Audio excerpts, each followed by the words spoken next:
झूमे नौरंगिया के डाल कोयल, एक बोले कोयल एक बोलई हो।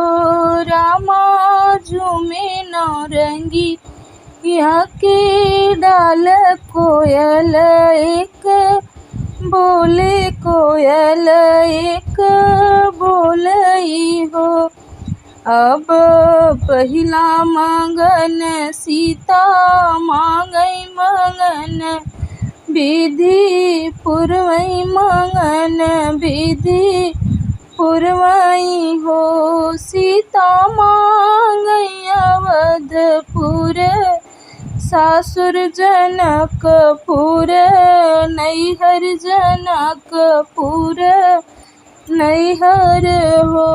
सीता मांगई अवधपुर, सासुर जनकपुर नैहर हो।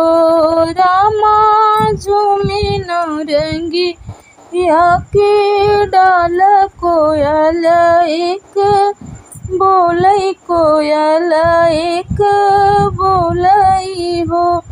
अब दूसरा मंगन सीता मांगई मंगन, विधि पुरवई मंगन विधि पुरवई हो।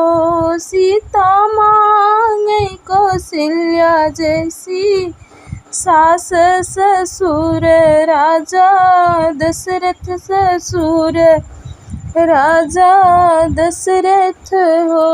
सीता मांगई कौशल्या जैसी सास ससुर, राजा दशरथ ससुर राजा दशरथ हो।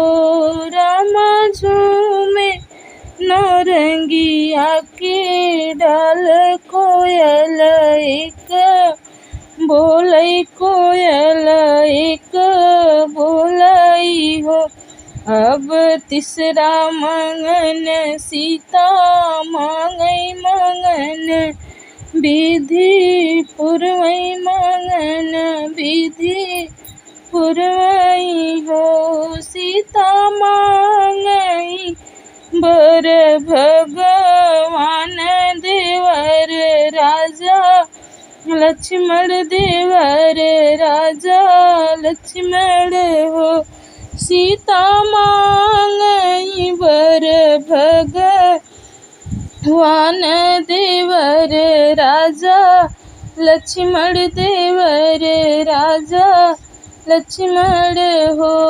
रामा झूमे नौरंगिया के डाल कोयल, एक बोलई कोयल एक बोलई हो।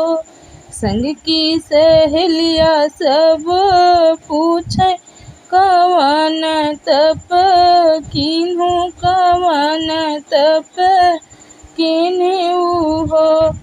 व्रत में रहूं ऐतवार, नमक नाही खायऊ नमक नाही खायऊ हो।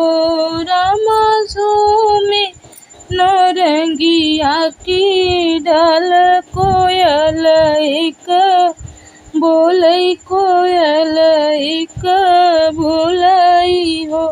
बहिना इतना कठिन तप कीन्हू त राम बर पायु देवर, राजा लक्ष्मण देवर राजा लक्ष्मण हो। सीता राम बर तुहू पायु देवर, राजा लक्ष्मण देवर राजा लक्ष्मण हो। रामा झूमे नौरंगिया की डाल कोयल, एक बोलई कोयल एक बोलई हो। रामा झूमे नौरंगिया की डाल कोयल, एक बोलई कोयल